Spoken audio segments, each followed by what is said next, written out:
In today's video, I'm going to teach you how to set your status to available in Microsoft Teams. This is a simple but really important skill, especially if you work with a team that relies on Teams to know when you're free to chat, join meetings, or respond to messages.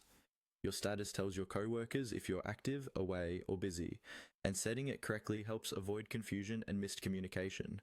Let's walk through the process step by step. First, make sure you're signed in to Microsoft Teams, either in your browser or in the desktop app. The layout is very similar in both. Once Teams is open, look to the upper right corner of the screen. You'll see your profile icon there. This might be your initials, a picture you've uploaded, or a generic user icon, depending on how your account is set up. Go ahead and click on that profile icon.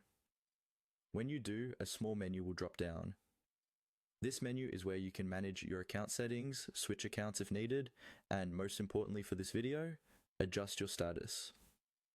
In that drop-down menu, look for the area that shows your current status. It might say something like available, busy, do not disturb, appear away or offline, usually with a colored dot next to it. Click directly on your current status. This will open a list of all the status options you can choose from. From this list, find and click on available. This is usually marked with a green dot. Once you select available, Teams will update your status right away. Anyone who looks you up, sends you a message, or checks your name in a chat or team will now see that you're available.